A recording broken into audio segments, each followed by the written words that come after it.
Go ahead, 17, this is Houston. Hello, Houston, this is 17. Roger, go ahead.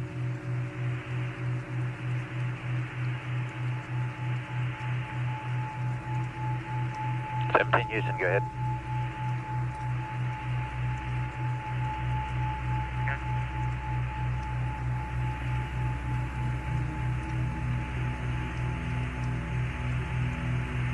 Hello, Houston, it's 17. Roger, 17, go ahead.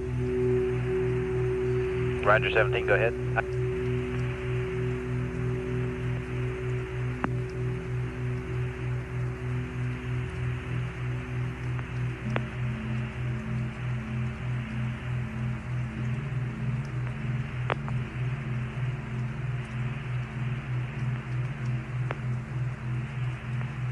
Hello, 17, Houston, you read?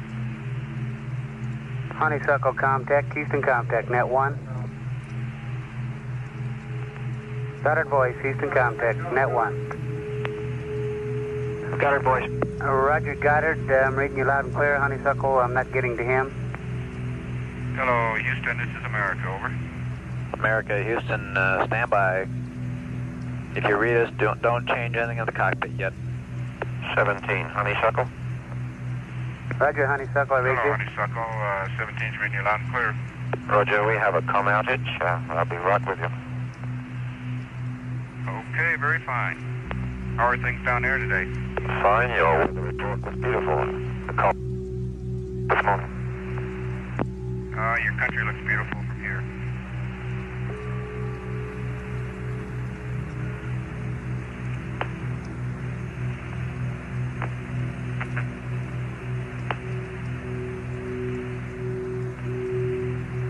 Okay, 17, Houston, how do you read now?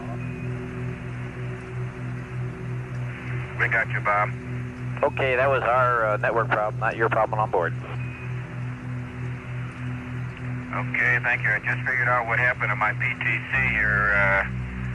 With this exercise, this jack is shaking all of America in all three axes here. Roger, you finally got to 115 on the heart rate. Yeah, my right needles are bouncing back and forth a half a degree. Roger. Gotta find something to pin it on.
Jack, surgeon over here says you got 120 on the heartbeat for a moment there. 122 right now.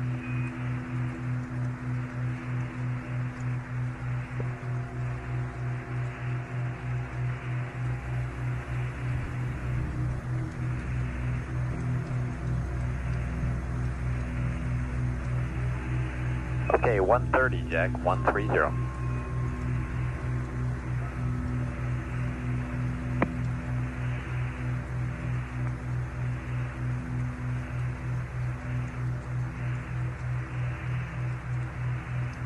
140, Jack, 140.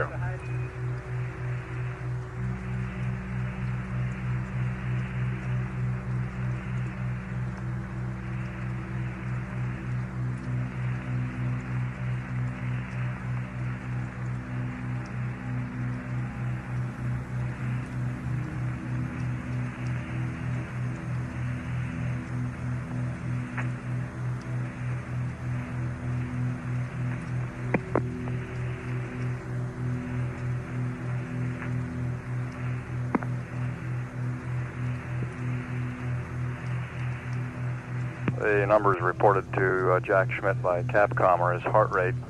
You heard him report a heart rate up to about 140 beats per minute, as Jack is apparently continuing to exercise vigorously with the onboard exerciser.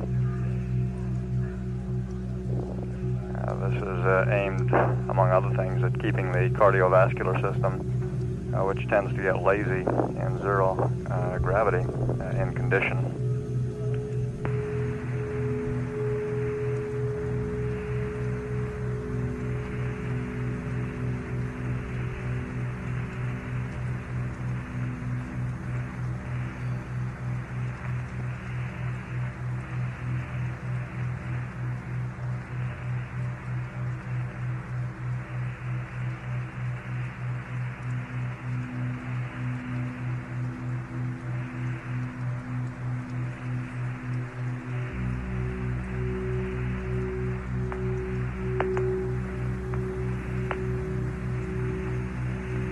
Dean, we've got a serious one here. You might be interested. All that exercise banging around in there, destratified tank 302, so it stirred it all up good. Yeah. Glad we brought him along then. We found some use for him. Once an ECOM, always an ECOM.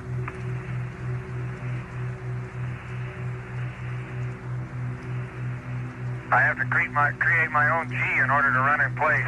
Roger.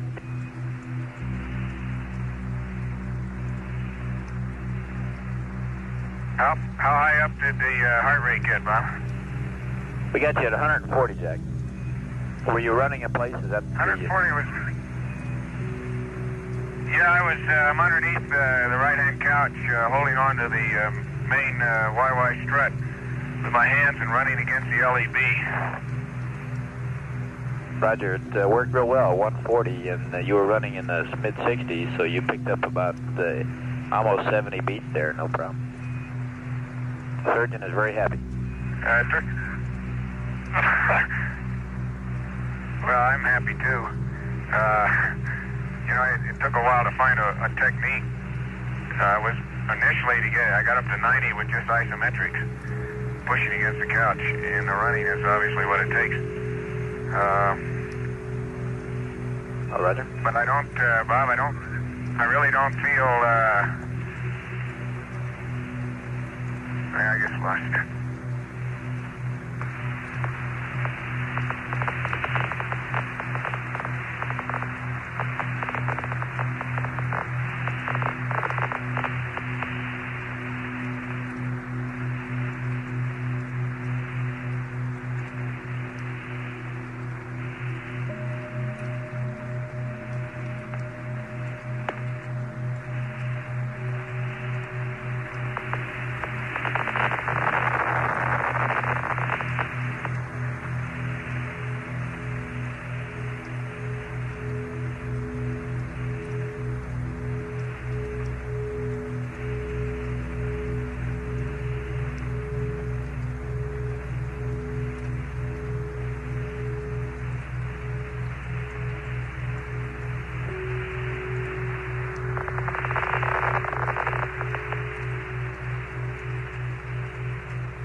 Hello, Houston, 17, you still there?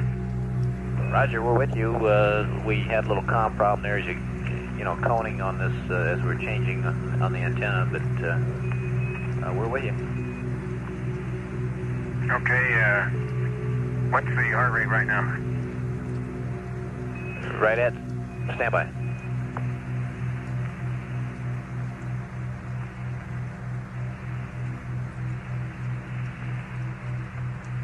We had a data dropout, Jack, that's why I'm holding it.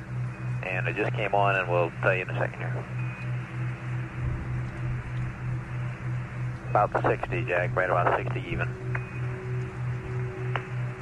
Okay, that's where I was when I started, so that's, you certainly recover fast. I don't know whether that's faster than in 1G or not. Well, we're happy with it, or surgeon's happy with it, so it's good. Well, how does that compare, do you have any data how that compares with the recovery, say the 5-minute recovery time on the ergometer? We can look it up, Jack, if you're interested. We'd have to check your records. They don't have it right in front of us. Well, no big deal, just curious. Roger.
Jack, just for your information, surgeons pulled out the recovery rate data, and it's the same with our data, which is a little rough here. It's the same for 0G as your 1G odometer data.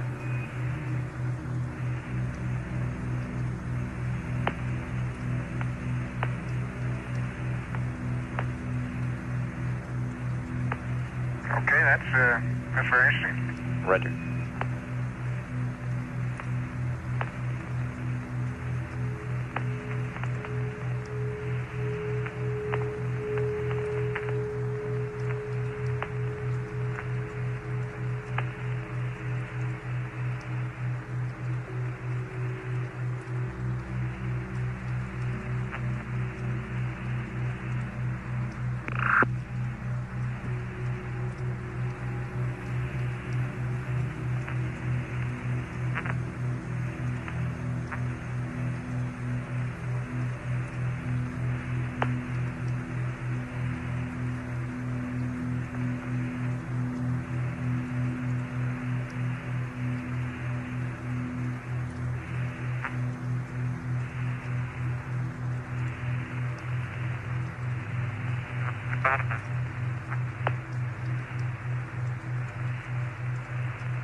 Bob, since we've got a few moments to talk, which I know we won't have later in the mission, something I don't ever remember happening, but it's happening now on the windows. That's the 1, 3, and 5, but not 2 and 4, is that in the center of the window, about 6 or 8 inches in diameter, as you come through the night side of the rotation, you pick up a very light, you might call it even a frost.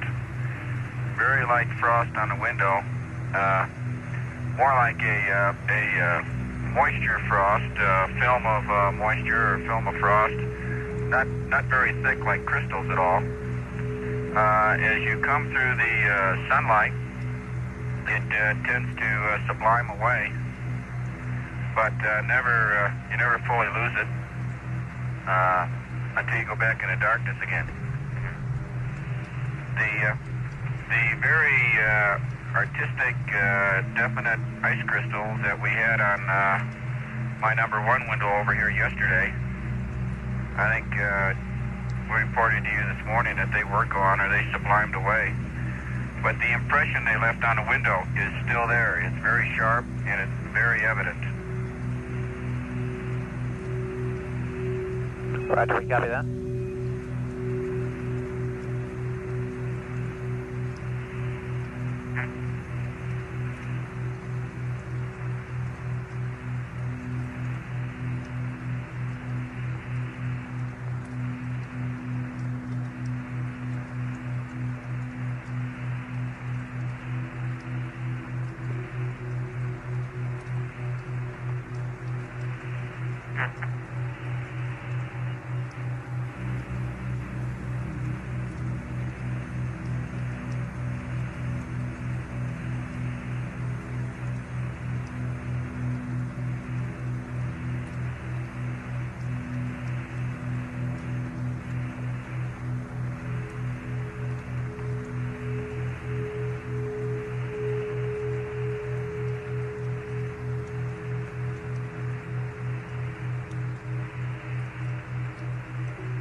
Bob, I don't know whether you were copying Honeysuckle's call to us while you had lost comm there for a while. Roger, we copy. But they said that they... Okay.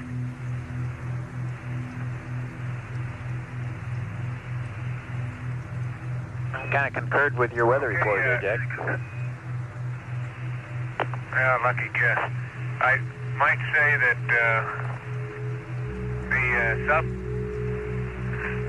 the zero phase point that we're looking at is right at the northeast coast of Australia, and it's much brighter. It's a very bright point now. Well, it's hard to say how far across, but quite unlike what I mentioned being in the vicinity of the Samoan Island earlier.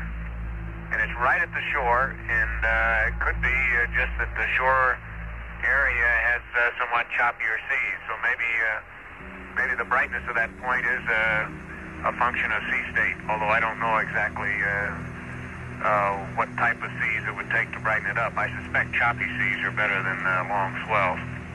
Roger, Jack.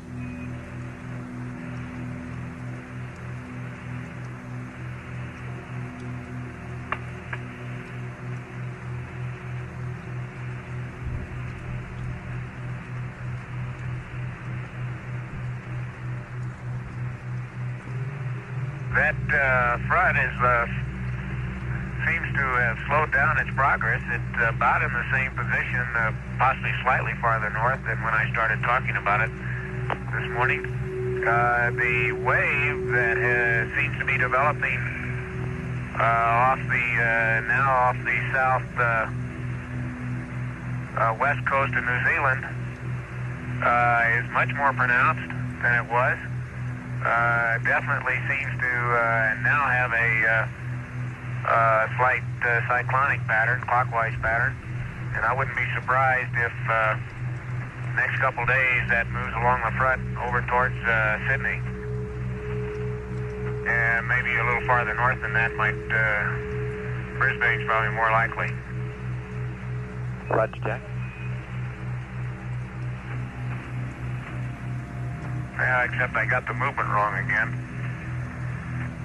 Although it does seem to have progressed west from New Zealand.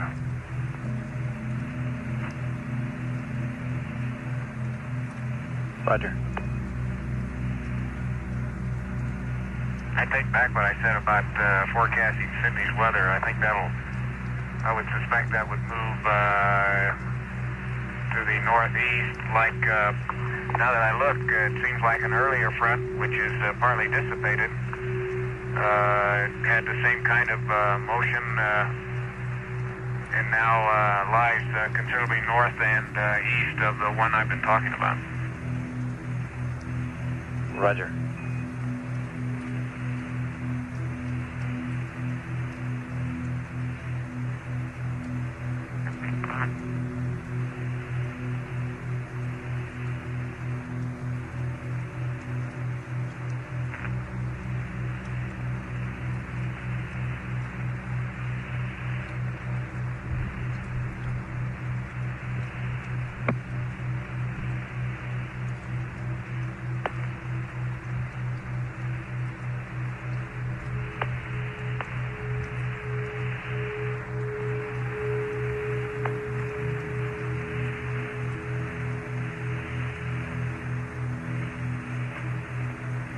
Thinking back on some weather briefings we had last week, Bob. Are you there? That's affirmative. I'll talk to you later. I think we're losing you for a little bit here. Okay, Jack. We're reading you loud and clear right now. Oh, you're going out a little bit now.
You back with us, Bob? That's affirmative.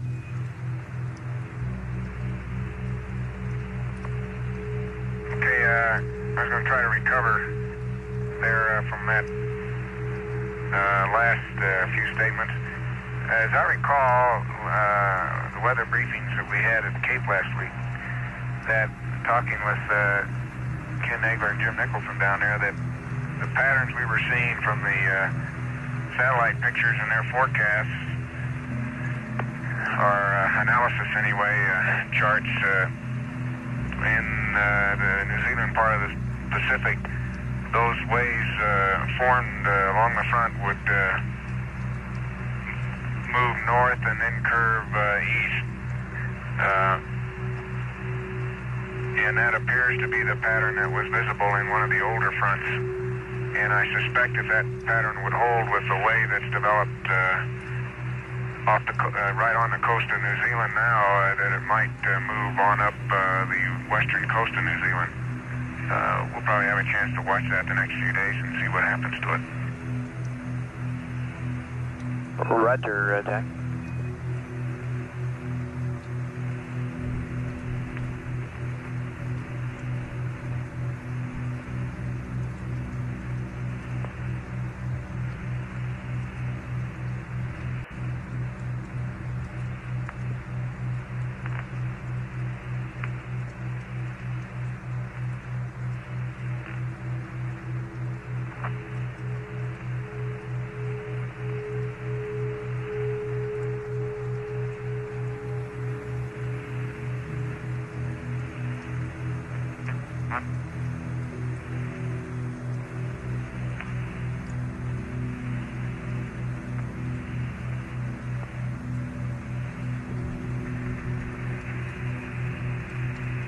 Houston, how are you reading now? Reading you loud and clear.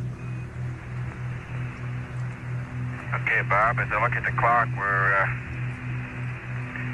just 24 hours ago, we were about within our hold somewhere. Or this period, yesterday we were in our hold, and I think it goes without saying, but we'd sure like to pass on our debt of gratitude and thanks for the response that the people down at the Cape came up with, and particularly at Marshall. I think we all knew no one would be going anywhere unless everyone was satisfied that we were going all the way, and that's certainly the way we felt, but we do want to thank everybody who had a part in making that come true. Roger, Gene, I think it was a superb show between the Cape and Marshall and Houston, and probably even Goddard with the network, and just about everybody concerned really had to do some work there to bring it off, and it went off real smoothly. You know, after flying with Stafford a couple times and having that happen a few times back, I thought maybe he was aboard. Okay.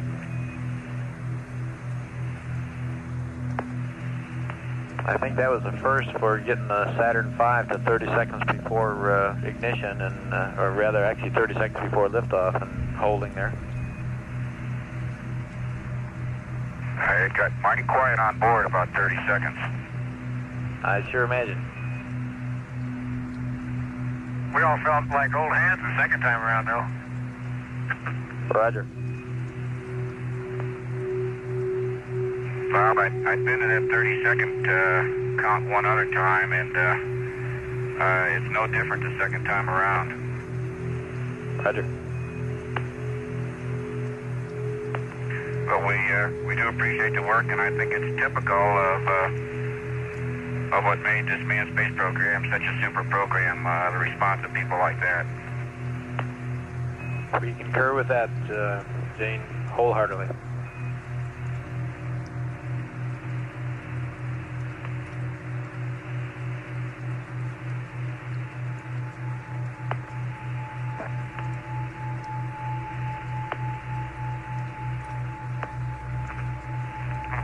And with that in mind, tell everyone to stick around because there's a lot yet to be done. You better believe it.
Yo, accumulator cycle again, I guess, gang.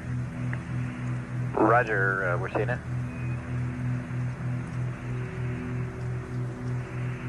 Looks like you got a master alarm. Is that affirmed? Yes, sir. That's how we tell these days. Although it doesn't happen all the time, and I guess as long as whenever we have that waste vent closed, we probably wouldn't be bothered by it at night. Roger, that's our feelings here, Jack.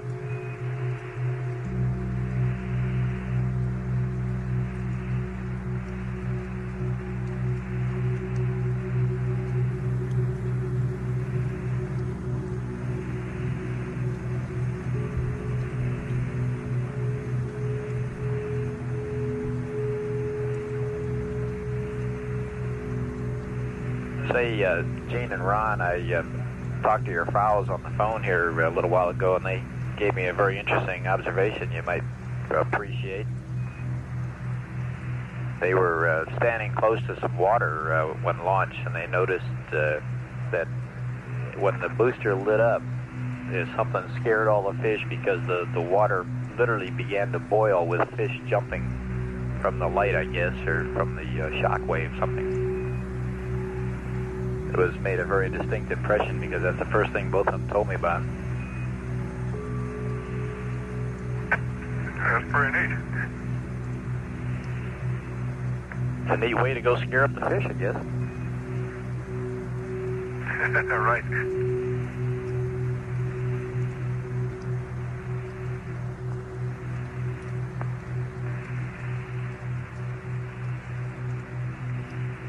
How are they doing today, Tom? Really fine, really fine. They're just, like I said, they're just really tickled pink. And Barbara said that she wants you to know she's going into quarantine till after the weekend here, till after the landing. If she goes into quarantine, it'll be a space first. Roger.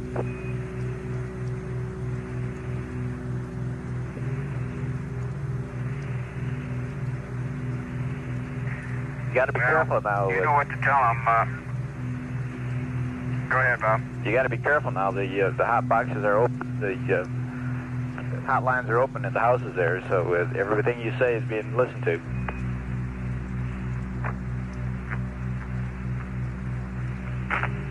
Yeah. Okay. In that case,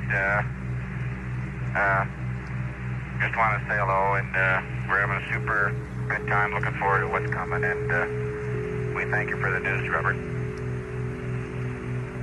Roger. And my impression of the world, philosophically, I suppose you'll be getting from time to time, but it sure hasn't changed. Roger, Gene. It's sure beautiful. It's sure beautiful, and looking back at it, there's several billion people who have got a lot to work for, because it's one of the most beautiful sights we've ever seen here. Roger, Gene. You guys are sounding great and doing real great. We're pressing right on here. I just want to emphasize, Bob, that these first 2 days, of course, yesterday was a pretty good day, but today we're catching up, and as I say on the food consumption, don't be expecting too much. Roger.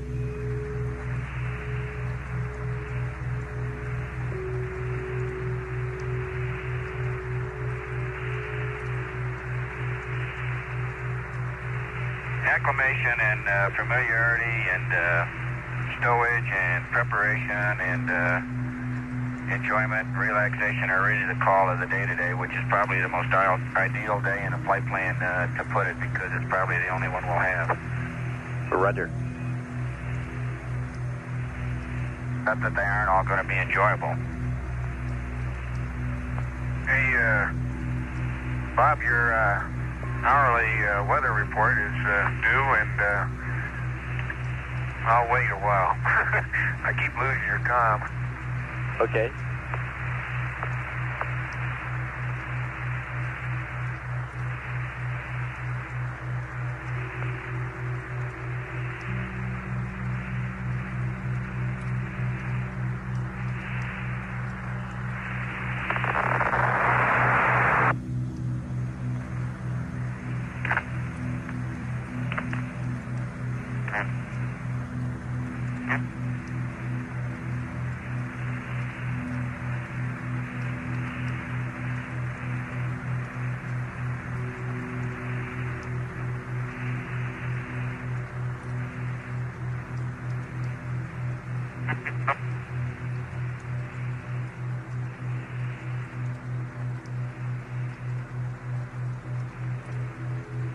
Bob, you there? Roger, Jack. We're standing by. Okay, I had a quick look and just bring you up to date. We're starting to be able to see the coast of Asia. Philippines are wide open today, and that tropical storm Teresa that I mentioned, I thought I could see. Indeed, I'm sure that's what that little concentrated mass of clouds was north of New Guinea. And I suspect, although I didn't get a good fix on it, that the folks at Guam may be in for some heavy weather.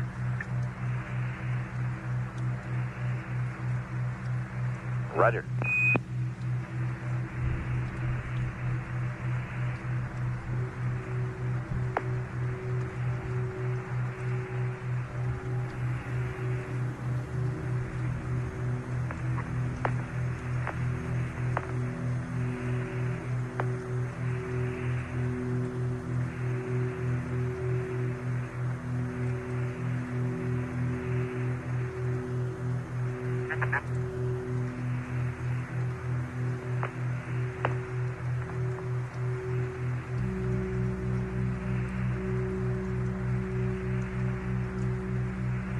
Oh, and Bob, I got another pair of pictures, and that would be up to 134.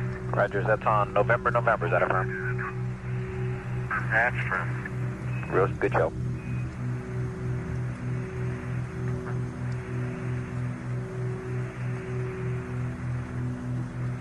And that was taken last pass about 10 minutes ago, if you want to keep track of the GET. Roger, thanks, Jack. I'm doing that.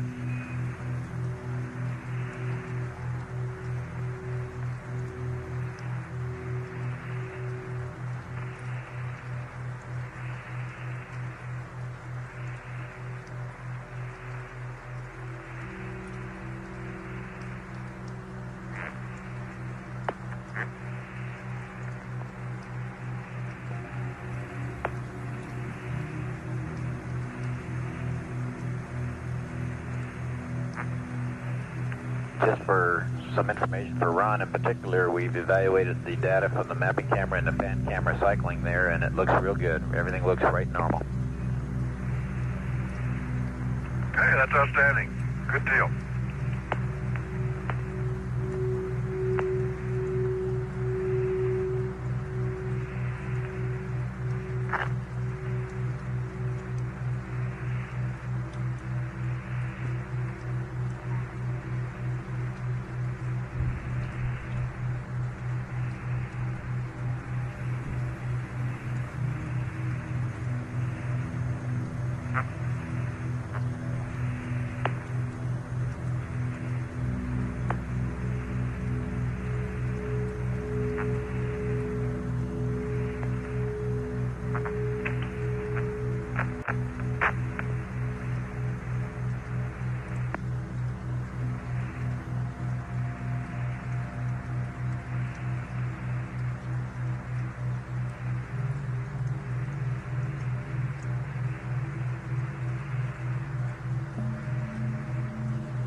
Bob, how do you read 17? 17, read you 5 by.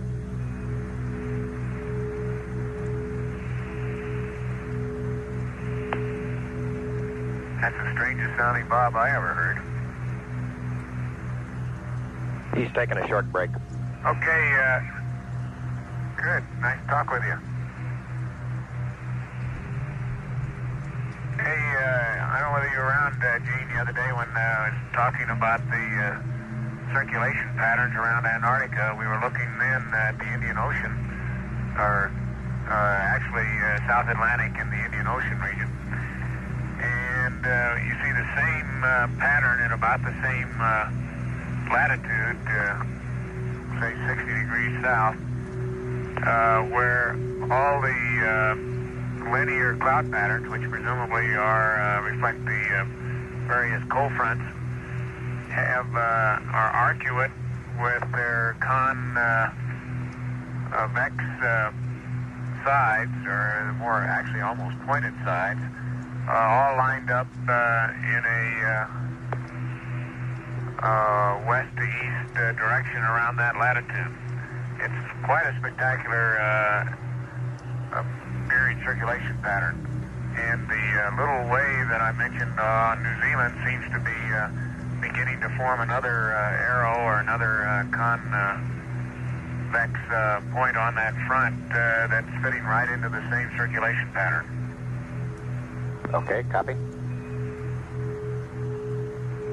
That would make 4 of those major convex fronts that I can see from this view crossing south of Australia up into the South Pacific. Okay.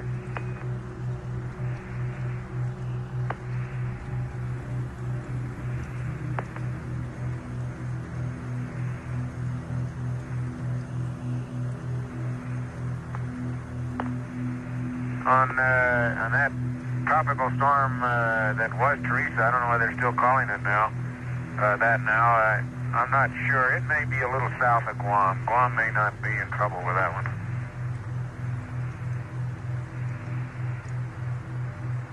It looks like it's just a bit to the west of Manila there. About 5 or 6 degrees, or more than that about.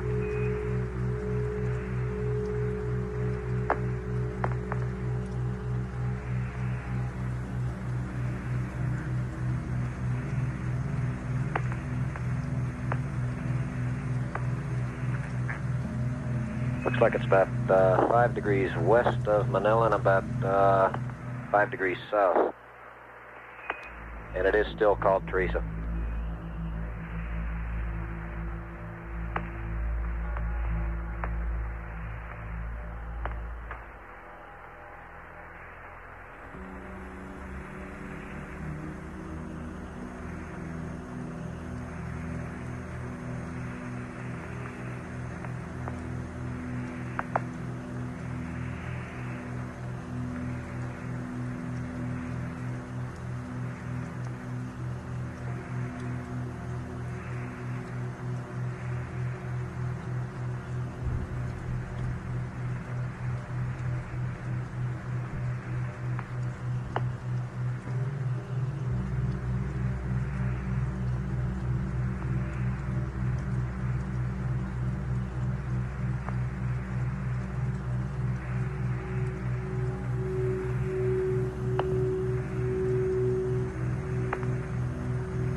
Okay, Gene, if you're still there, I don't like to argue with you, but I think our analysis chart's a little more up to date. Okay. In the center, that area you just mentioned is very clear now, east of the Philippines.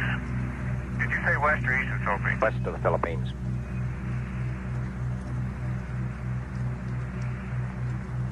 Okay, that area that you mentioned, 5 degrees east, is very clear.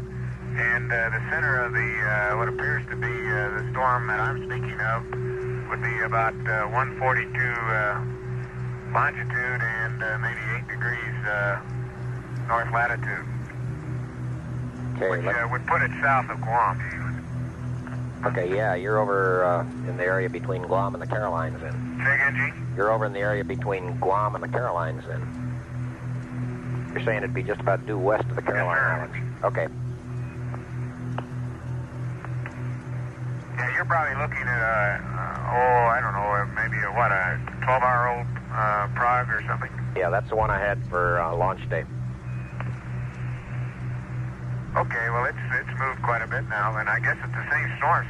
Still seems to be very well organized, but quite concentrated and small. Huh?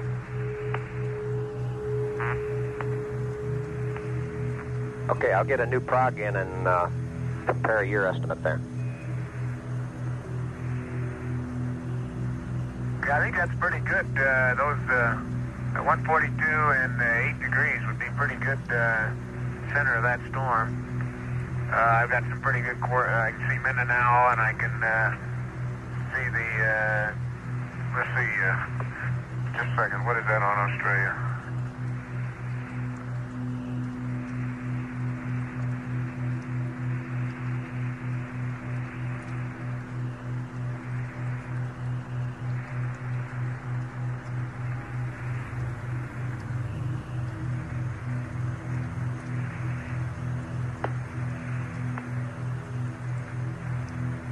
Yeah, of course, that's Port Moresby. I can see that point there, and between those two, I can pin that down probably within a couple degrees. Okay. We'll get a satellite photo and bring it in here in just a bit.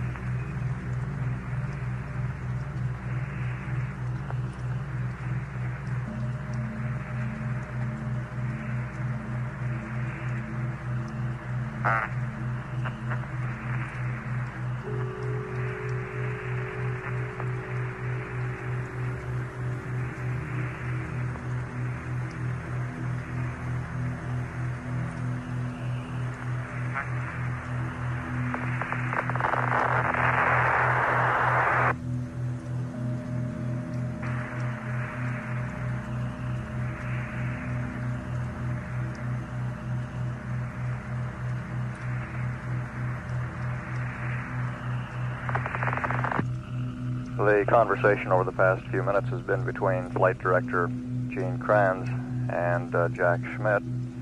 Apollo 17 at this time, almost directly above the northeast coast of Australia, some 94,000 nautical miles from Earth.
Houston, canister number 4 is in Bravo now. Roger, we copy that.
Go ahead, 17.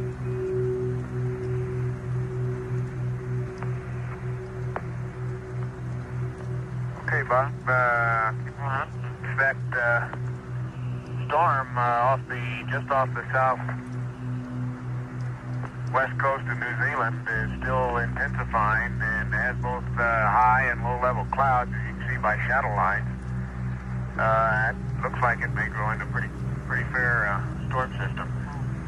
Borneo is very clear today, and as is the Philippines, as I mentioned, there's looks like a very strong frontal system that stretches from, let's say the south coast of, or southeast coast of Vietnam, between and across Taiwan, between the Philippines and Taiwan, and across Taiwan, and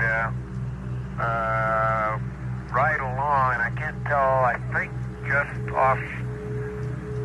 south of Japan. I can't tell whether Japan's in the front or not.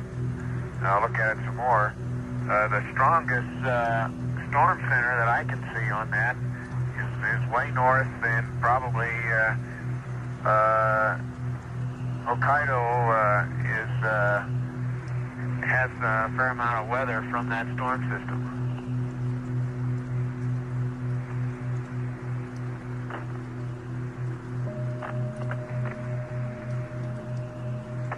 There seems to be a tropical depression just north of Borneo. A very strong circulation system north of Borneo, and I guess just south of Vietnam. Roger. Probably southeast. I hadn't noticed it before, but it's extremely concentrated northern hemisphere cyclone pattern. I don't know whether that's on your prog or not. That's not what's left of Sally, is it? Stand by. Let me look at the prog over here, Jack. Okay, it doesn't show it on the old one. The new one's coming in here shortly, Jack. Okay, if that is a developing depression, it's approaching Luzon, not very far away, 2 or 3 degrees of longitude now, although Luzon is clear. Roger.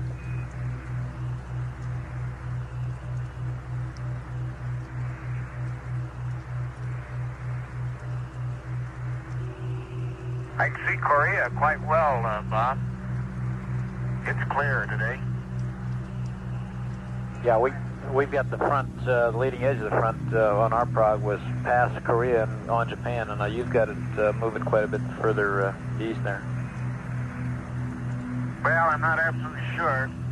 Master alarm on the accumulator. Roger, we copy. I can't make out Japan specifically yet, but it's clearly past Korea, and by inspection it looks like it would be also past Japan by now, the trailing edge of the front. However, the circulation center on farther northeast may be affecting Hokkaido, as I said. Roger, like I said, the front on the old prog for yesterday showed that front on the other side of Japan, so it moved across pretty well.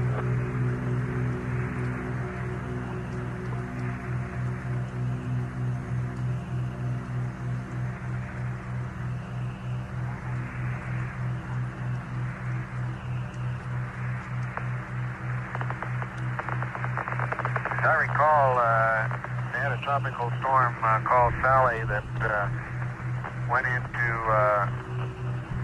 a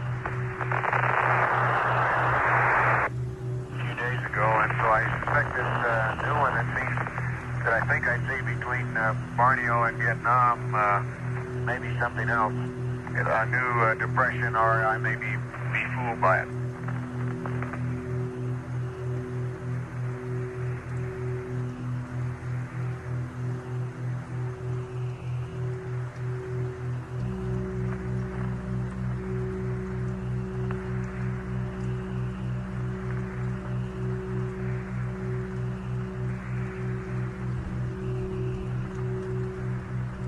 Mainland China, Bob, was the last pass here. I can't see the Earth now, but mainland China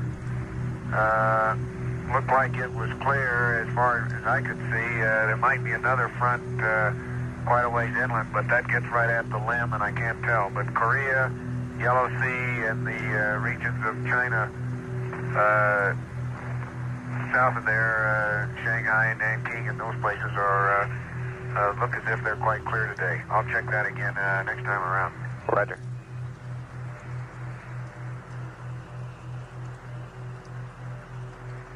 And Jack, we're ready to terminate the charge on battery B and start the charge on battery A. Okay, that should work.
Houston, for your information, system test 7A is about 0.6. Say again, Jack, I missed that. 0.6 on system test 7A?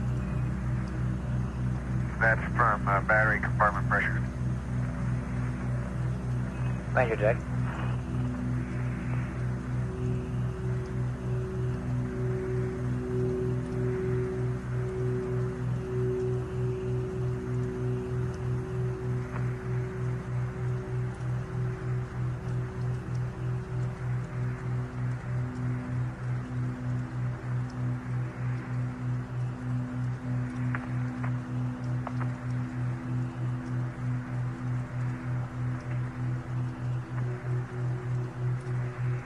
Okay, Bob, battery A is being charged now. Roger, Jack.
Bob, you got any of the Lemmies in there today? Any of the Lemmies? Roger, all sitting by. Just gave me a big thumbs up, Jack. Okay, give him a thumbs up on the rendezvous radar antenna. It looks real good.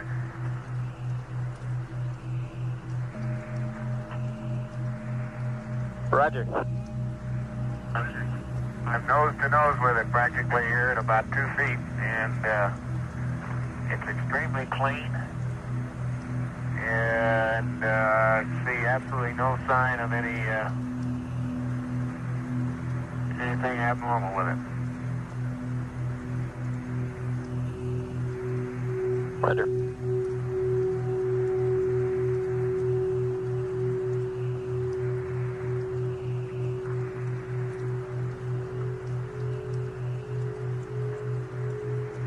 Matter of fact, compared to some of the flaking problems and things like that we've heard about in the past, I never saw a cleaner piece of hardware than that limb looks right now.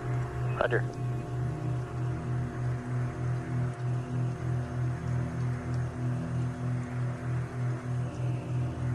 Appropriately, finally, we're starting to use it during the Christmas season. It sure looks like a Christmas package with all the orange tape on it. Roger.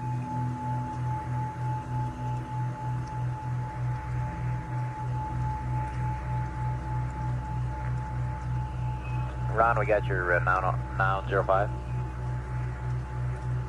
Okay, I'll go ahead and accept that one this time.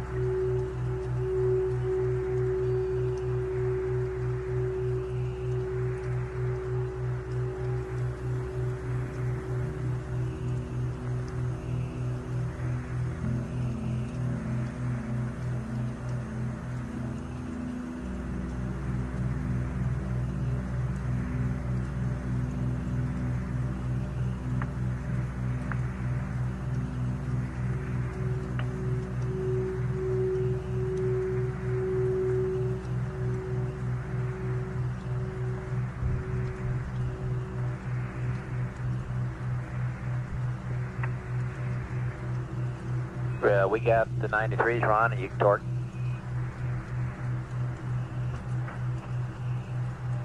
Okay, I'll torque it to 940.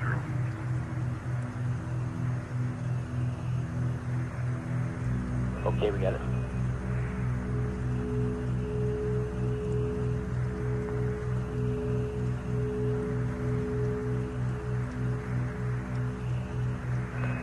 And Jack, we've been looking at our records. We don't have a previous system test reading for 7 Alpha. Do you recall of any previous readings on that one?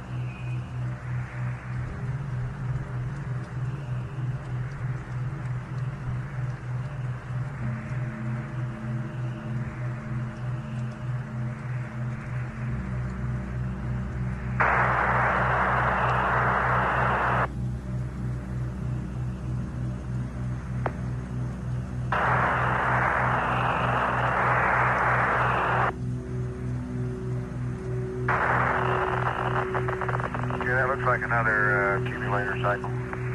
Got a master one.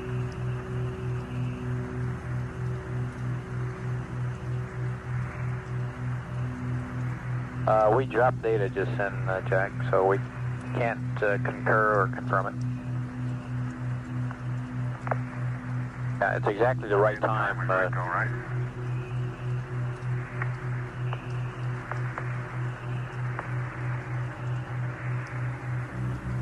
Bob, you cut out about your system test meter discussion. Roger, Jack. Do you have any previous 7 Alpha readings? We don't have any in our log here, and we're just wondering what the past readings on that was. No, I think that's the first one that we would have been called to make after a battery charge, right? That's firm, Jack.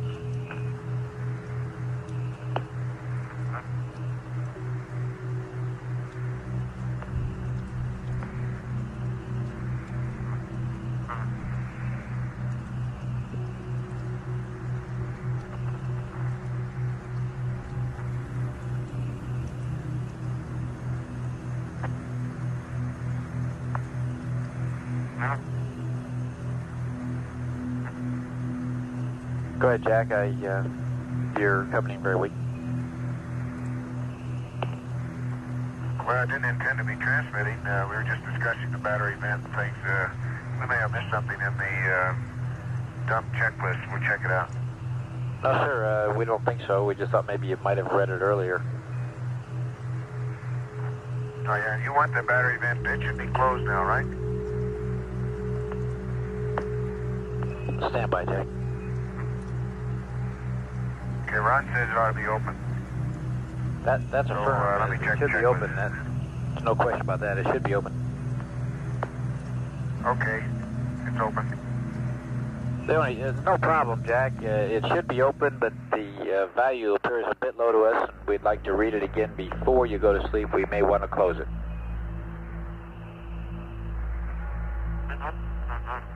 And a nominal reading would be 1.7 on that.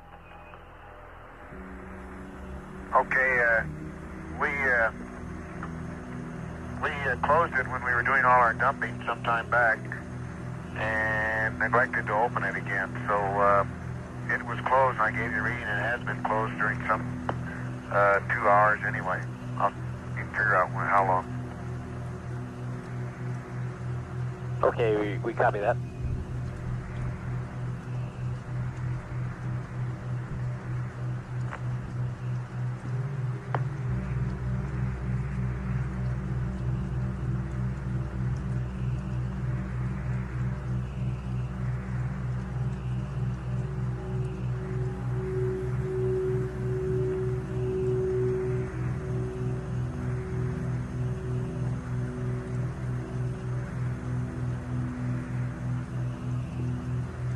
Jack, would you mind opening the vent and watching the system meter concurrently with it?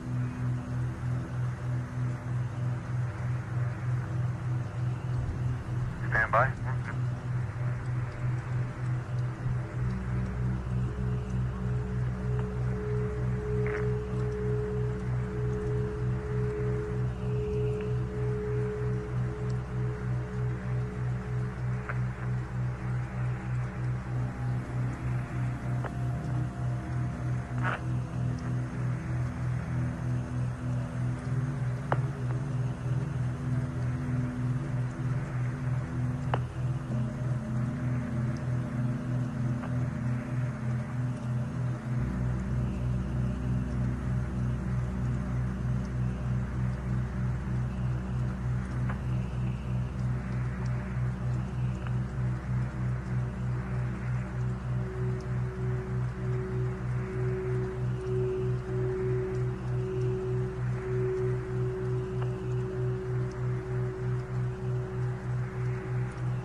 Well, it's closed now, and it's still reading 0.6.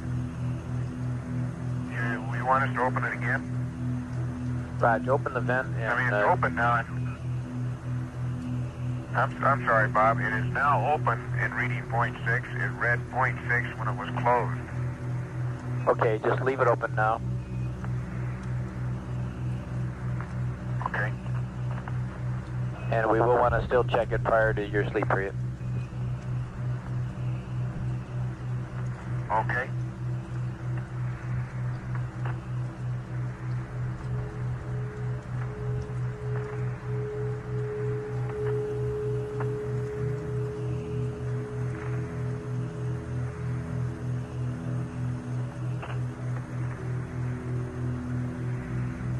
Okay, Bob, a little update on the coast of Asia. It looks like some residual cloudiness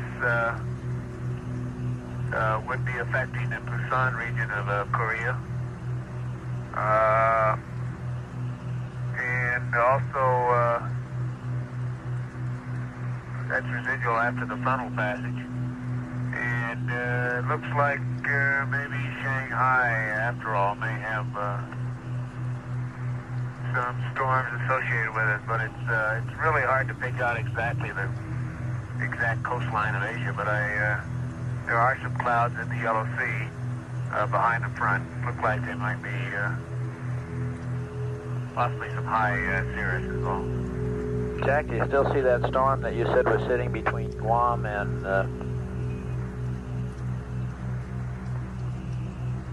Borneo in that area? Okay, I see there is this cloud concentration between New Guinea and Guam.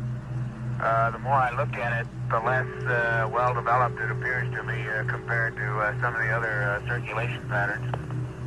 It could be just the residual depression from Teresa that's moved out into that area. It is an isolated, relatively isolated cloud pattern, fairly small but apparently fairly dense. But it does not have a strong cyclonic pattern to it. Nothing at all like the pattern that now exists above Borneo and seems to be moving towards Luzon. Roger, we copy.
Houston, we're moving into pieces of the pre-sleep checklist.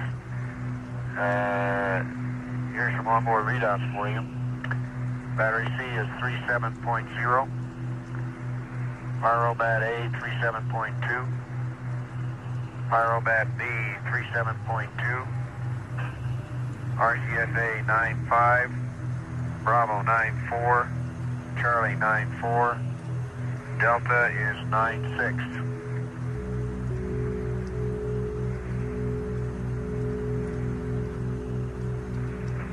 Roger, we copy that. And if you started, we don't want you to reinitialize the PTC until about 2400 on the timeline. Okay. We're just getting a little ahead. We took us longer last night on the pre-sleep than we expected. We're trying to work it out again.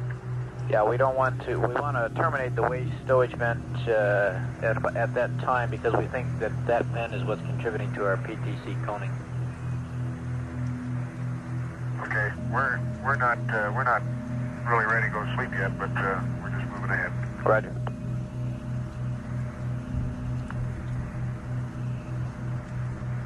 And if it's okay, I'll cycle the H2 fans. Roger, we're standing by.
The fans are off.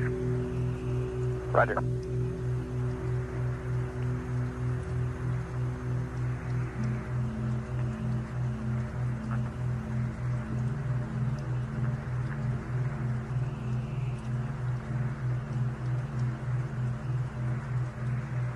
This is Apollo Control at 23 hours 25 minutes. The crew has completed realigning the inertial measurement platform, a platform used as a stable reference. The spacecraft guidance control system uses it as a reference in determining its own attitude. They've also been charging the two entry batteries that are used during peak electrical loads of liftoff, and then are recharged during the translunar coast when the fuel cells are producing a surplus of electrical energy. They've recharged one of those two batteries and are in the process of recharging the second one at this time.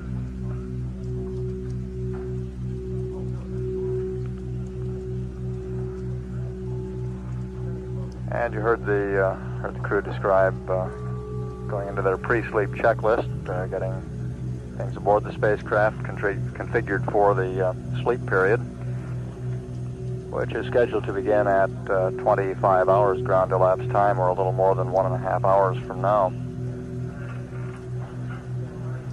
Apollo 17 at this time is 96,244 nautical miles from Earth, traveling at 5,264 feet per second. And all spacecraft systems continue to function almost perfectly as planned. A little while ago, the lunar module control officer, confirmed from telemetry what Gene Cernan was reporting visually out the window, and that is that the lunar module appears to be in very good shape. Of course, we have a limited number of telemetry readings on the LEM at this point, but one of them that we do have gives us an indication of the integrity or tightness of the LEM cabins, and we see that from the amount of pressure decay.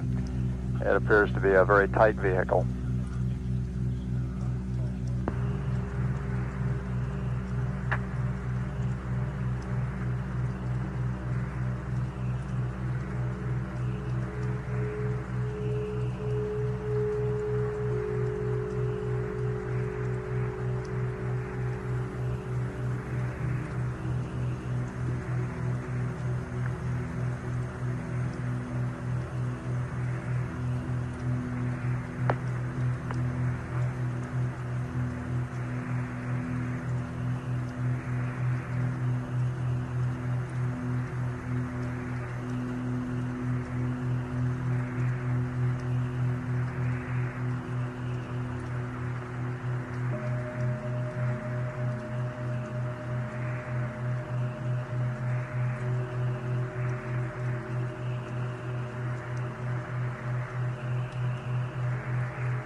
Hey Jack, we got a request in here from our Araya friends.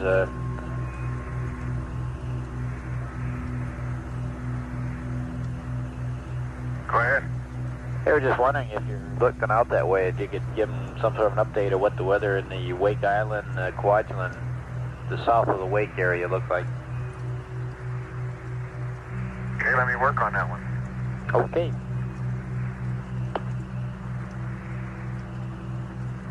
You're going to earn your American Meteorological Society badge here pretty quick. Okay. Let me get the binocular and we'll look at Wake Island.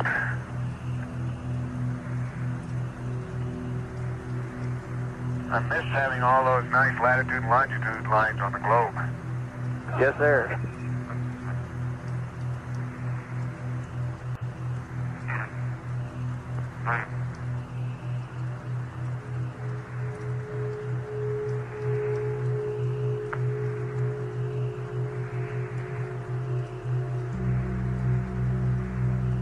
The Araya friends that Capcom Robert Overmyer was referring to are the crews of the Apollo range instrumented aircraft used in supplementing the manned spaceflight network coverage. They'll be leaving from Patrick Air Force Base prior to the end of the mission and flying into the Wake Island area to be on station during Apollo 17's re-entry and splashdown.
Okay, Bob, I'll probably have to work on this one a little more.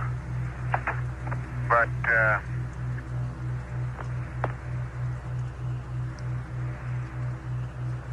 it looks like around Wake, or in the vicinity of the Kwajaleins and north to Wake, about all you have is a lot of cloudiness, although, and in a generally, or a wide part of that Pacific, and I'm talking about 15 or 20 degrees of longitude and latitude, there's a roughly a clockwise circulation pattern, but the clouds do not look very dense or concentrated in any one area. And it leading off to the south east from that general cloud mass, their cyclonic or anticyclonic cloud mass is one of the old fronts, or at least one of the old linear cloud patterns that extends down into the South Pacific.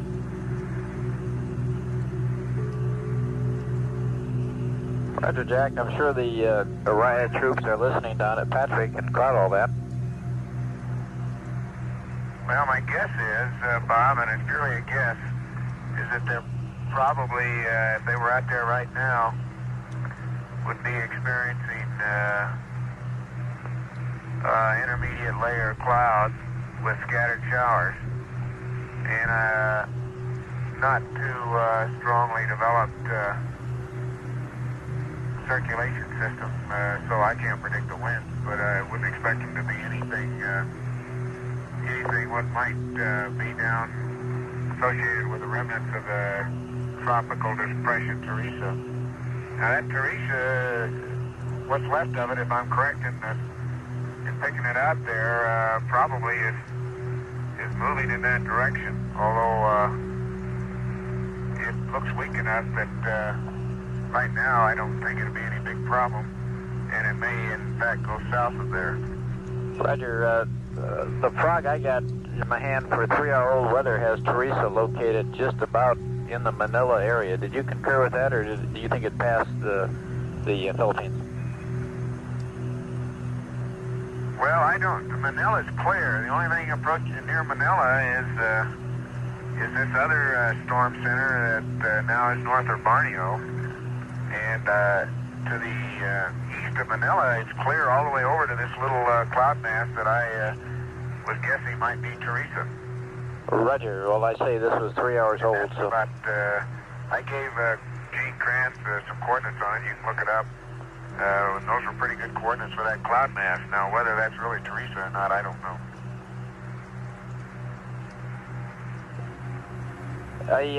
We got one thing. For the last couple hours here, we've been getting high bitrate data through our new facility, at Tidbin Villa. Tidbin Villa is through a 210 dish, and it's covering the first... Between Wake and the Kwajalein, Marshall Islands, in that area, it doesn't look like a very concentrated weather pattern, although it looks like you'll have ceilings in that region, and they're overcast ceilings rather than broken, except around the fringes of it. Roger. We'll keep an eye on it, of course.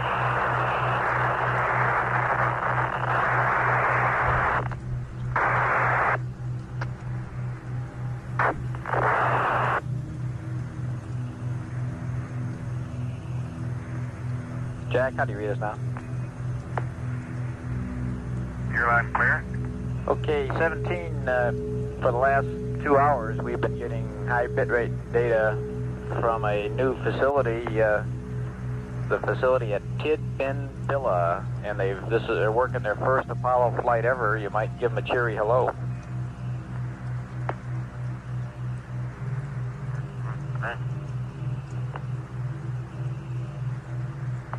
Tidbin Villa, is that correct?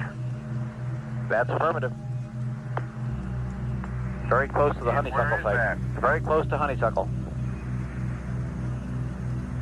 Well, how you doing? How you doing, mates?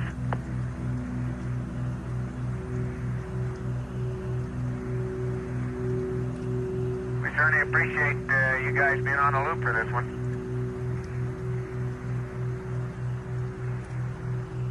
All right. Bye.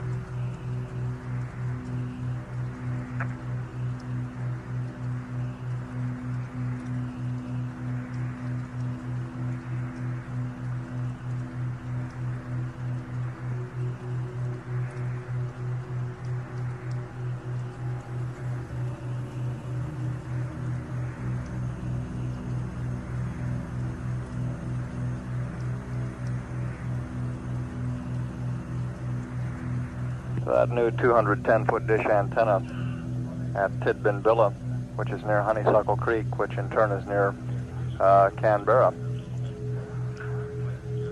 now online and accounting for our excellent signal strength from the spacecraft. Apollo 17 at this time is 96,958 nautical miles from Earth. The speed is 5,233 feet per second.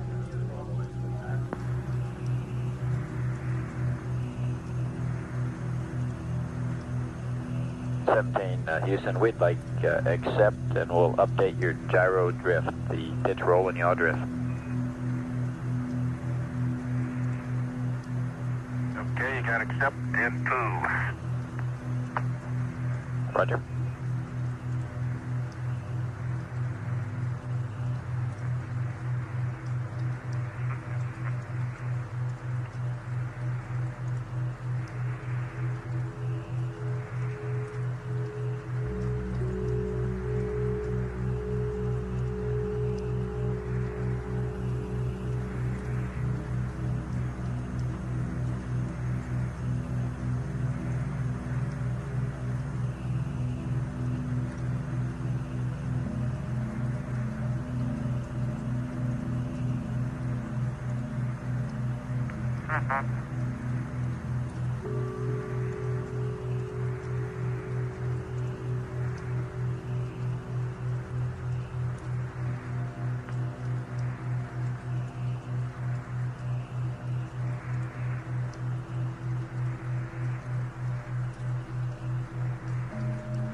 17 Houston, the computer is yours, and you can go back to attitude and reinitialize PTC whenever you want to. Go ahead, Bob.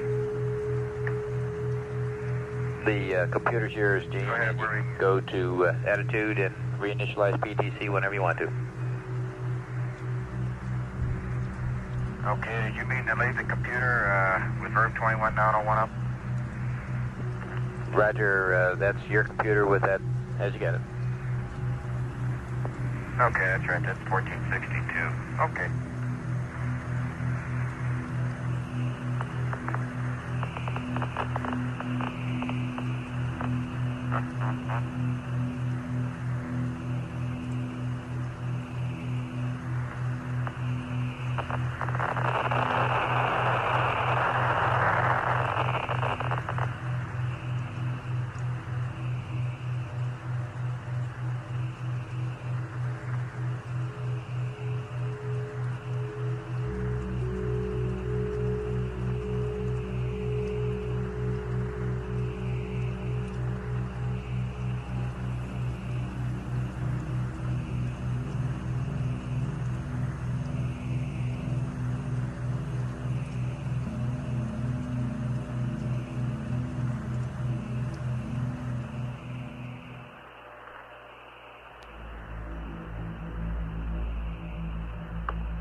Houston. Roger, go ahead. Right, we've got a recommended configuration for your H2 fans and H2 heaters. We would like the H2 heaters 1 and 2 to auto, and H2 fans 1 and 2 off, 3 to auto. Your O2 heaters look good.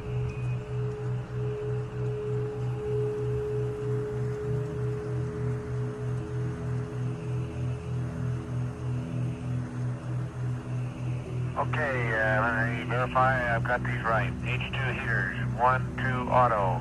O2 heaters, 1 off, 2 off, 3 auto. H2 fans.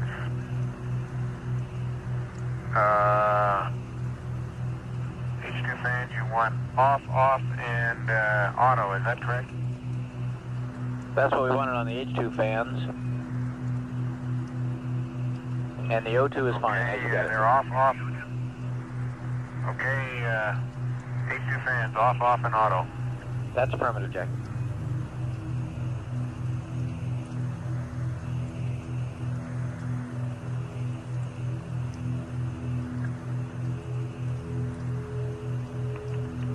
Okay, Bob, I just cleaned the seat circuit return valve screen here. It was probably as expected, a little crud on it. A few things have collected, but really not too bad. Roger, Gene.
Bob, a little more about Wake and the Marshalls and Fudge Lane. That large pattern of what appear to be broken to overcast clouds in a clockwise circulation pattern crosses the equator region now that I'm trying to project that through. Roger, Jack.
17 Houston.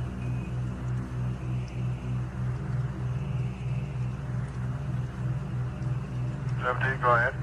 Roger, Ron. When you stop the present roll on the PTC to reinitialize, pick a roll angle of 315 or 130 for stopping so that we have good comm during the damping period. Okay, 315 or 120, okay. 130, Ron. Okay. 315 or 130. Roger, that'll give us good comm to watch the data on the damping.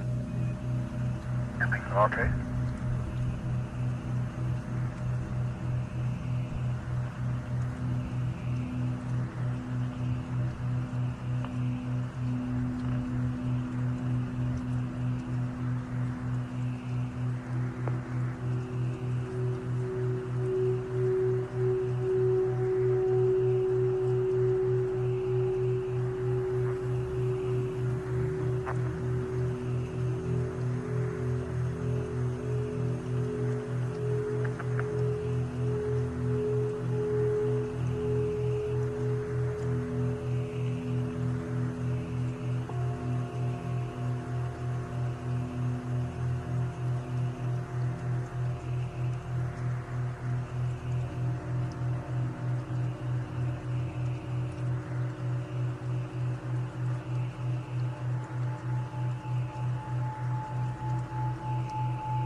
This is Apollo Control now 24 hours after liftoff. And Apollo 17, 97,917 nautical miles from Earth. The crew at the present time is stopping the passive thermal control mode. They'll be re-establishing it. It had begun to diverge a little bit, began to wobble about the axis. The concern in going to sleep with that sort of situation is that it will wobble through the point at which they would have gimbal lock. And of course we would wake them up before then, but in order to avoid having to disturb the crew's sleep, they like to get the passive thermal control very stable so that it'll hold up during the entire sleep period. And how do you read? Read you loud and clear, 17.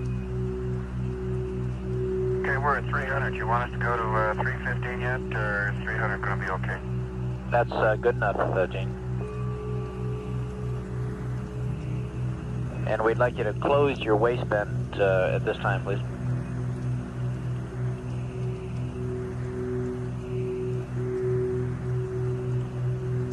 Okay.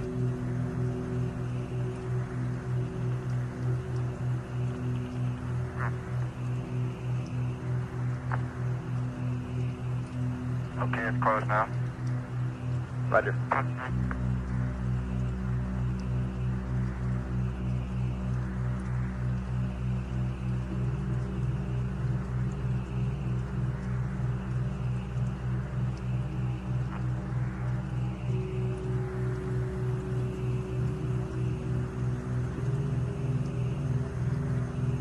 and 17 Houston, we've got the same recommendation. We recommend Alpha and Bravo for damping, Bravo and Delta for spin up, over.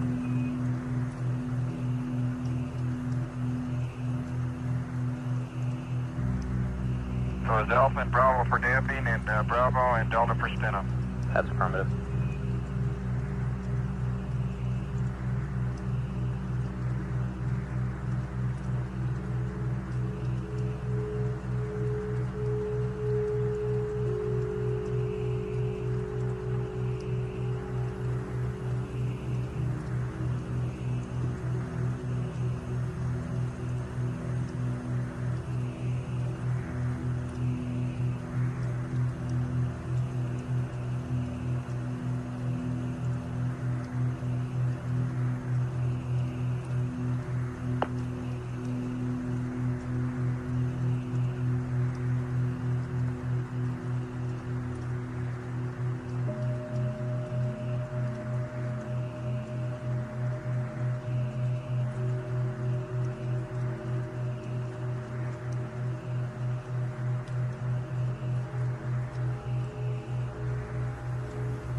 Seventeen Houston.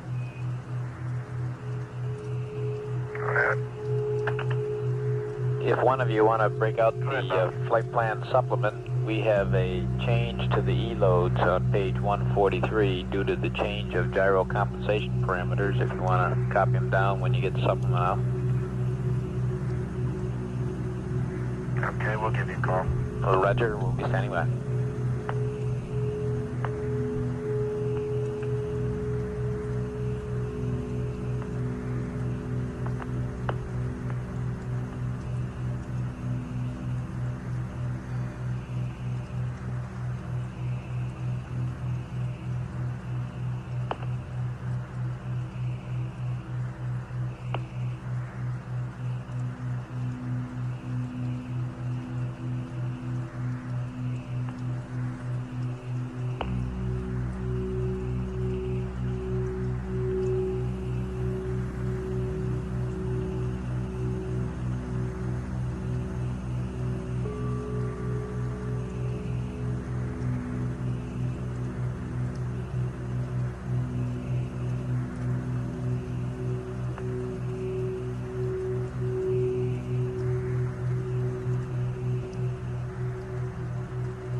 Bob, we're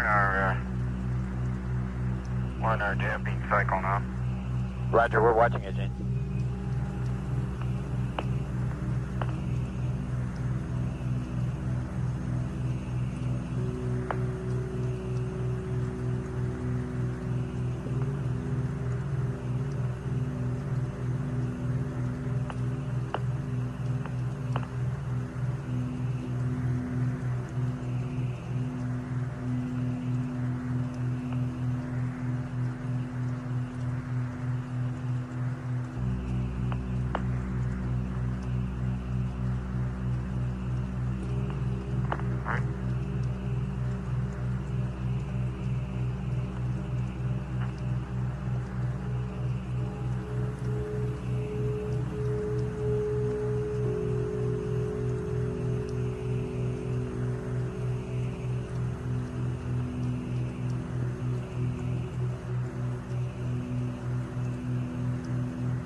This is Apollo Control. We're in the midst of turning over the shift now to Mission Control, to the team of Flight Director Pete Frank.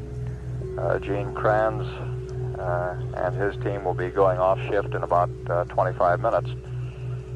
We do not plan to have a change of shift press briefing. The crew aboard Apollo 17 scheduled to begin an 8-hour sleep period in a little less than 1 hour at a ground elapsed time of 25 hours. And we have no major activities in the flight plan before that time. At 24 hours 9 minutes, this is Apollo Control, Houston.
Bob, I just hit the control stick. It's locked again in roll. It may have bumped it a little bit. Roger, Gene, we're coming.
Okay, we close the waste storage vent now. Oh, okay, I'm sorry, it's closed. Roger, 78. Forget it, we got it. I was left out.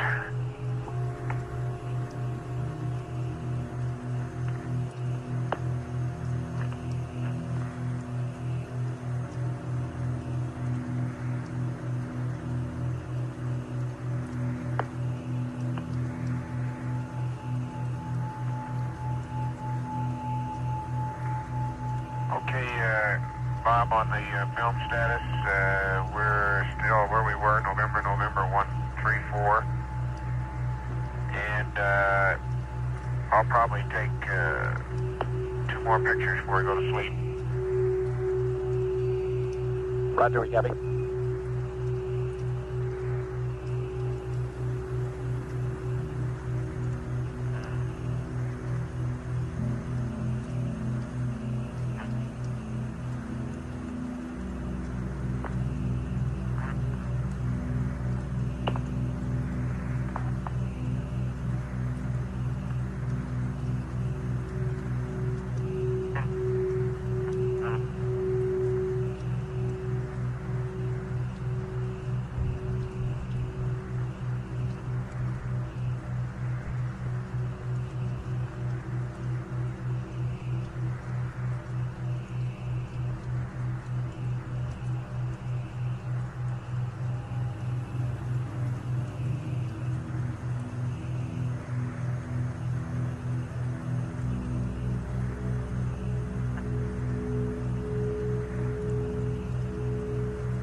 And 17, if one of you are down in the LEB, could you give us a readout on system test 7 Alpha? Stand by. Okay.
Houston 17-7 Alpha is 0.6. Roger, 7 Alpha equals 0.6.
Okay, Houston 17, are we configured properly now for comm?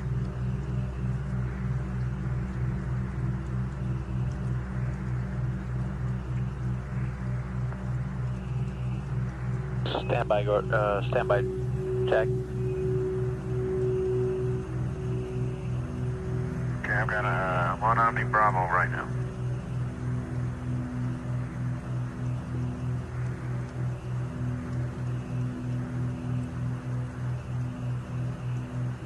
We're in good shape on the comm, and we'll be controlling the Omnis.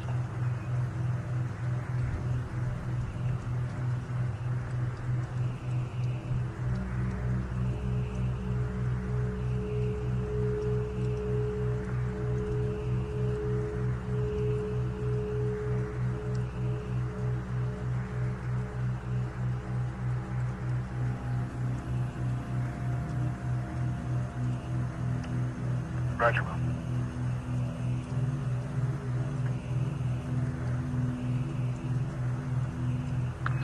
The rates look great. We're ready to initialize PTC.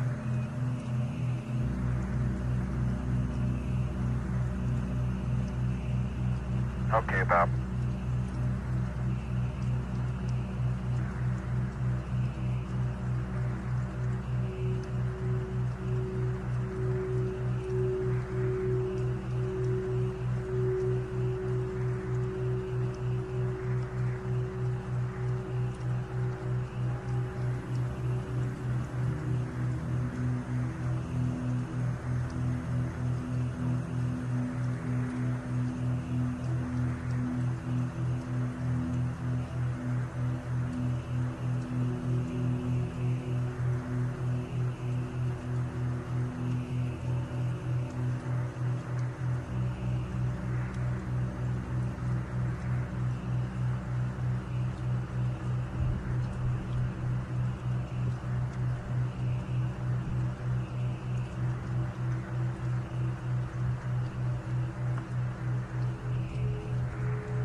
Okay, Bob.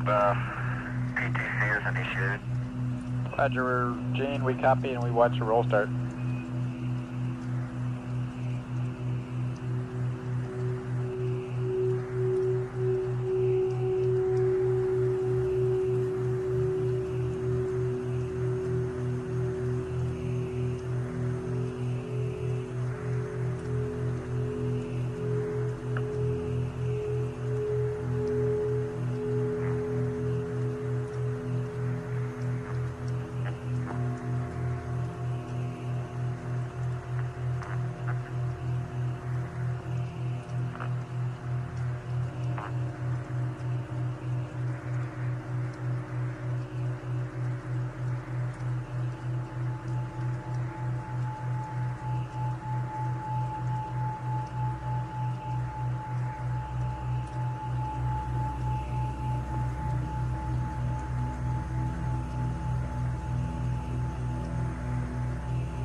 Hello, Houston. I think we got everything done on the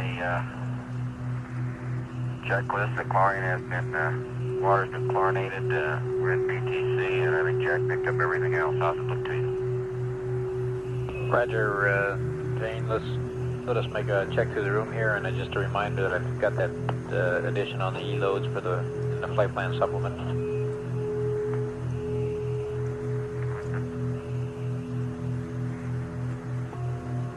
Yeah, stand by. Jack's going to keep the headset on and the biomed, and he'll close you out with that. And if there's nothing else, I'm going to go off the air.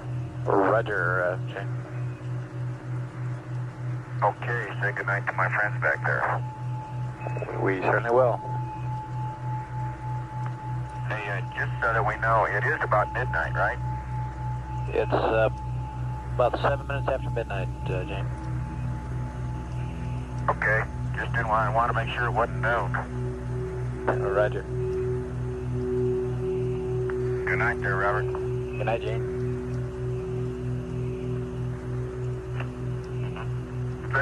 Say good night, Dick.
This is Apollo Control at 24 hours, 36 minutes.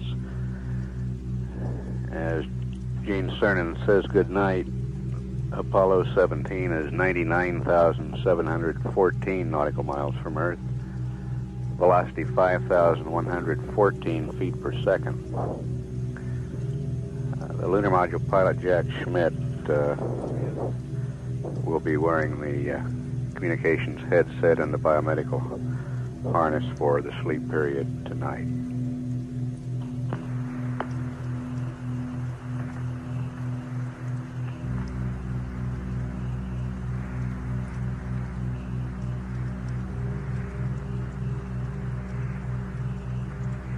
Bob, Jack, your last report for the day as the Earth goes past window 5. The first thing I noticed was that our zero phase point is not nearly as bright on the west coast of Australia as it is on the was on the east. And I was looking right at the coastline now and see no bright spot in the center. Also, that circulation pattern, or tropical depression possibly, that I saw earlier north of Borneo is now even more strongly developed at the tail end of the front and stretched up towards Japan. And it really looks like a humdinger from here. Beautiful circulation pattern and very concentrated. And it is now east of Vietnam and again between Vietnam and the island of Luzon.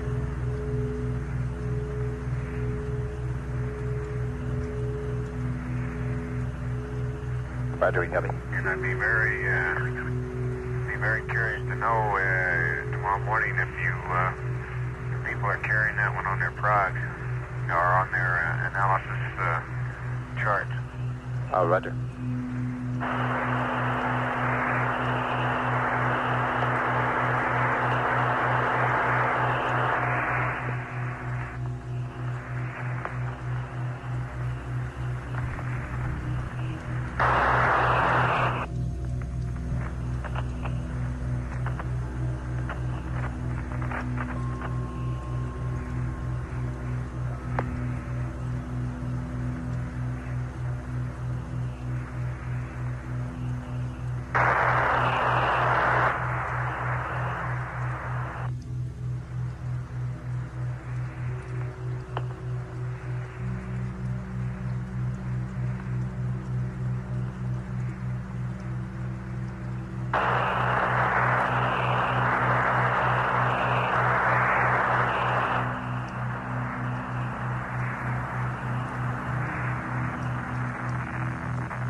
Bob, you want me to erase something on page 1-43 and insert something else? That's affirmative, Jack. On 143 under column A, down at line 11 and 12 and 13. Just to make sure you're at the right spot, the line 11 old data is 00115. Do you copy that? Do you see that? I'm with you.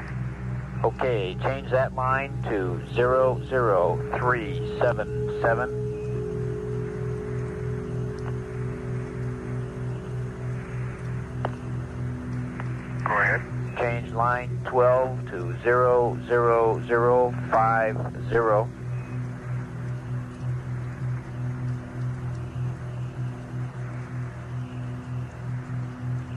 Go ahead. And line 13, 00523. Over.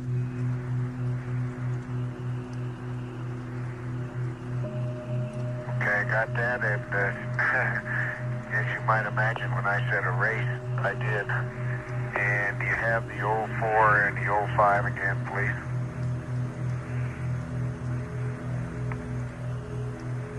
That is, if they're pertinent. Stand by, Jack. I'm lost myself here a second. He gave you an update on 30704 and 31005, and I just erased it.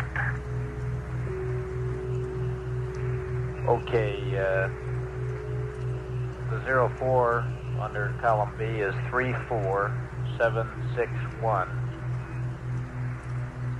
and the 05 line under column B is 15403. Over.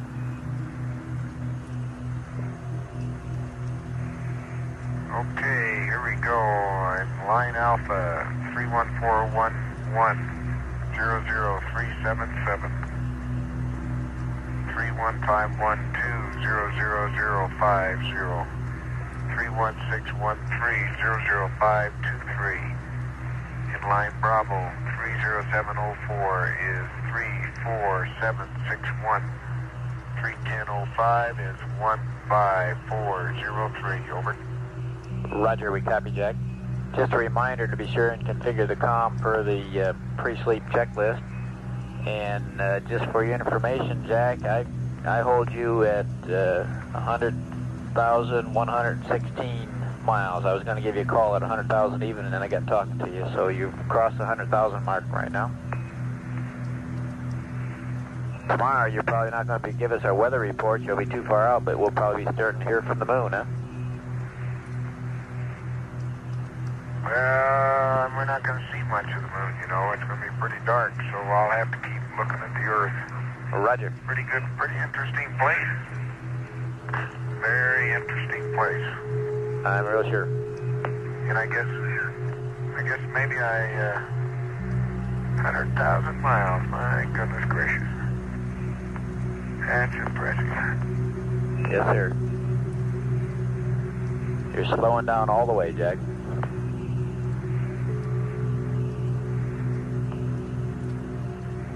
Well, it's sure downhill all the way back, isn't it?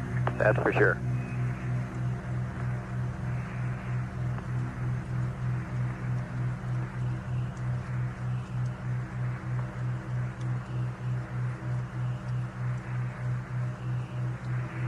Jack, did the CMP get off the line, and is he sacked out now too?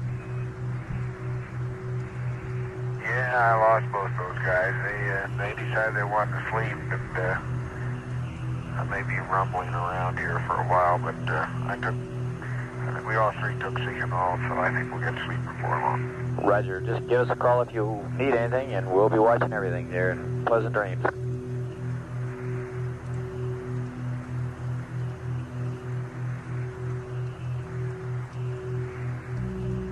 Now, you don't really mean that, do you? Well, I can't come up and tuck you in, so hope you have a good sleep. You need lots of rest up there, gang.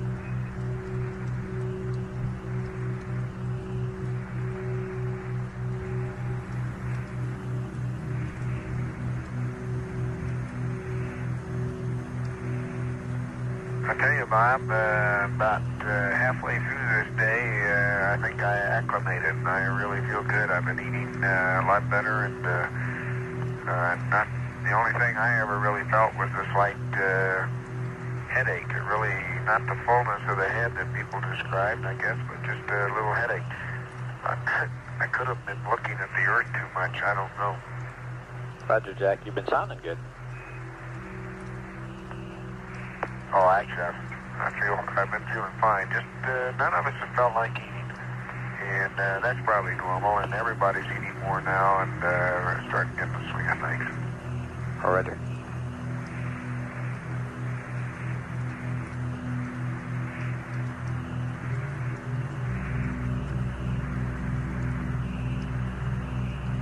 Jack, just a reminder on that comm for the pre-sleep checklist. It's important to us because we can get high bit rate data more.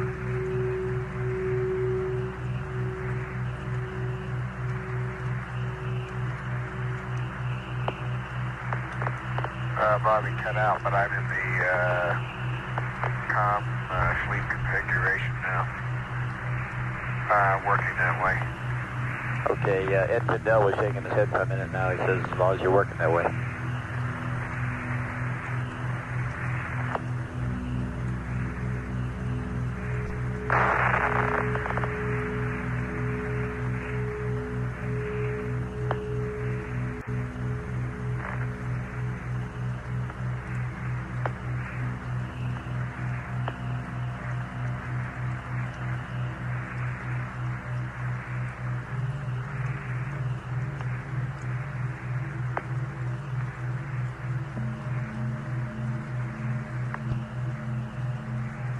Bob, you're still cut out.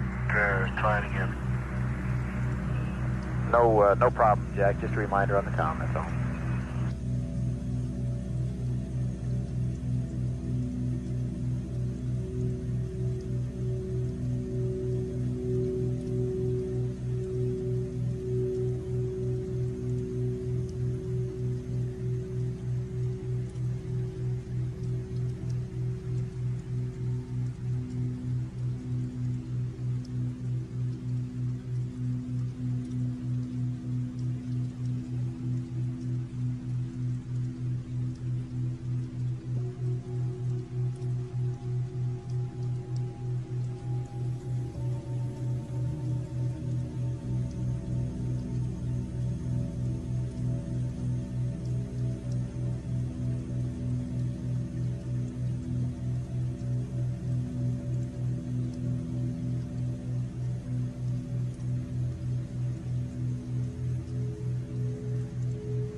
Go ahead, 17, this is Houston. Hello, Houston, this is 17. Roger, go ahead.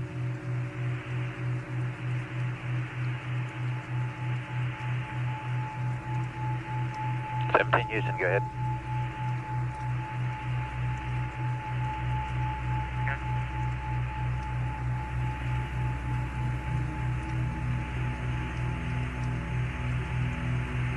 Hello, Houston, it's 17. Roger, 17, go ahead. Roger, 17, go ahead.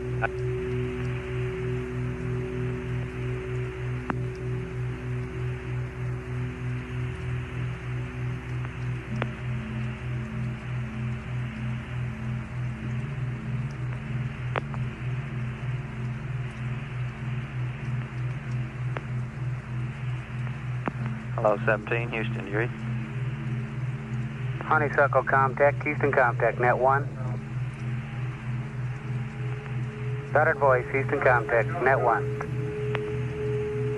Goddard voice. Roger, Goddard, I'm reading you loud and clear. Honeysuckle, I'm not getting to him. Hello, Houston, this is America, over. America, Houston, stand by. If you read us, don't change anything in the cockpit yet. 17, Honeysuckle. Roger, Honeysuckle, I read Hello, you. Honeysuckle, 17's reading you loud and clear. Roger, we have a comm outage. I'll be right with you. Okay, very fine. How are things down there today? Fine, your weather report was beautiful. The call this morning. Your country looks beautiful from here.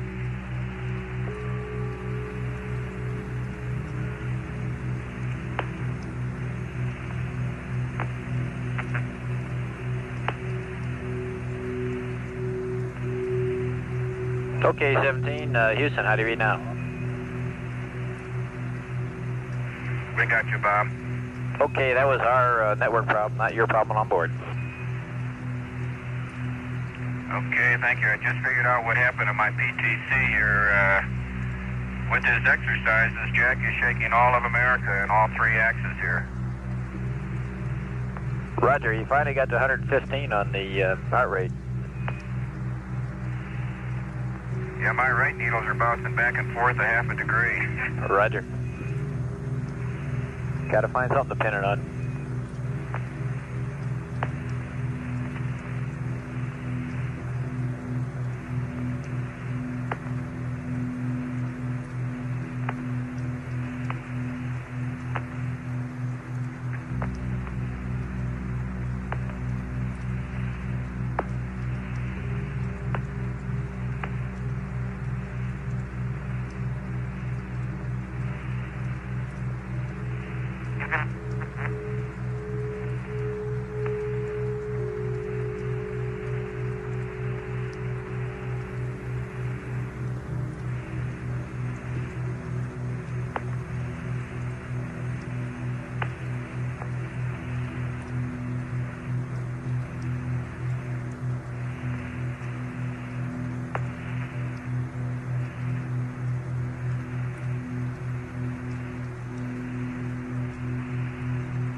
Jack, surgeon over here says you got 120 on the heart beat for a moment there. 122 right now.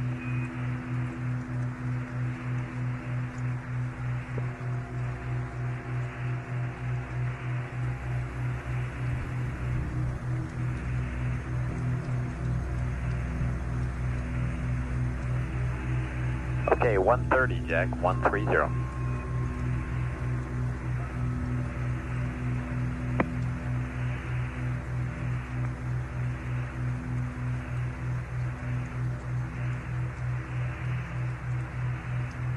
140, Jack, 140.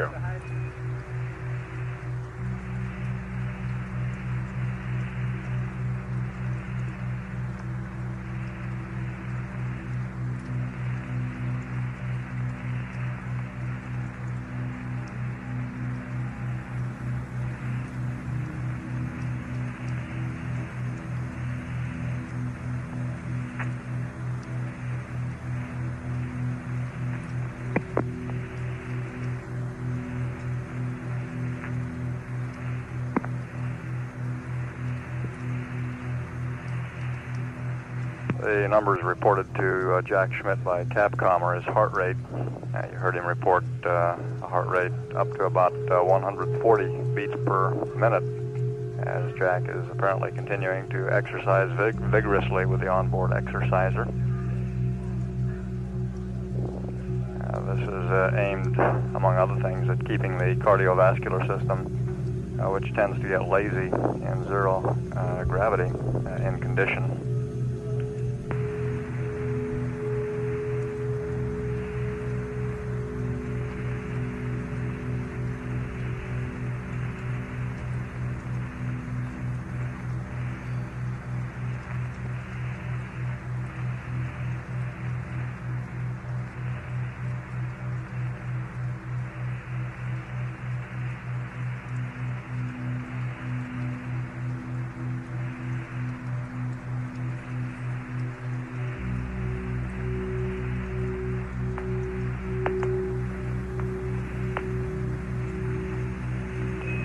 We've got a serious one here. You might be interested. All that exercise banging around in there, de-stratified tank 302, so it stirred it all up good. Yeah. Glad we brought him along then. We found some use for him. Once an ECOM, always an ECOM.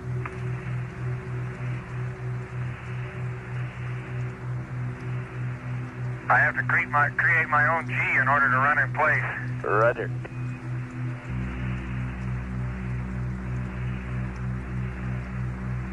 How high up did the heart rate get, Bob? We got you at 140, Jack. Were you running in place? Is that 140 was... Yeah, I'm underneath the right-hand couch, holding on to the main YY strut with my hands and running against the LEB.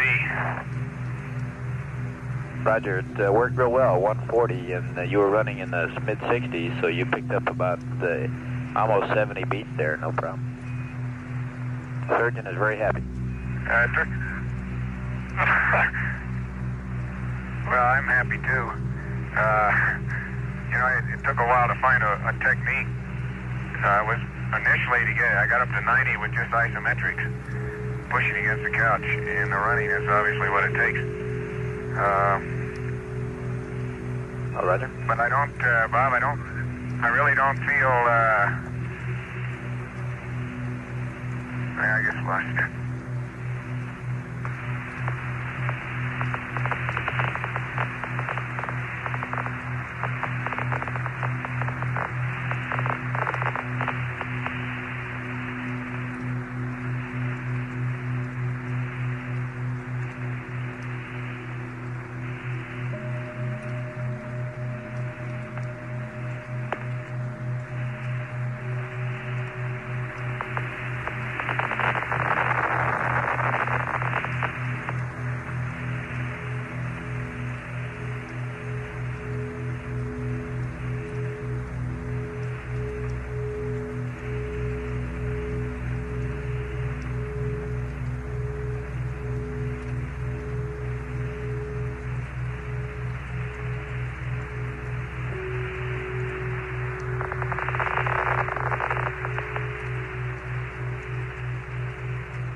Hello, Houston, 17, you still there? Roger, we're with you.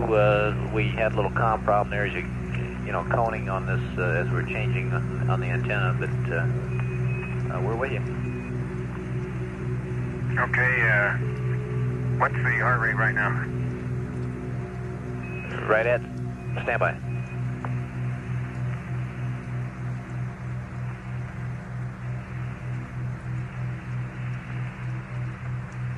We had a data dropout, Jack, that's why I'm holding up. And it just came on, and we'll tell you in a second here. About 60, Jack, right about 60 even. Okay, that's where I was when I started, so that's, you certainly recover fast. I don't know whether that's faster than in 1G or not. Well, we're happy with it, or the surgeon's happy with it, so it's good. Well, I just, how does that compare, do you have any data how that compares with the recovery, say the 5-minute recovery time on the ergometer? We can look it up, Jack, if you're interested. We'd have to check your records. They don't have it right in front of us. Well, no big deal, I'm just curious. Roger.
Jack, just for your information, surgeons pulled out the recovery rate data, and it's the same with our data, which is a little rough here. It's the same for 0G as your 1G odometer data.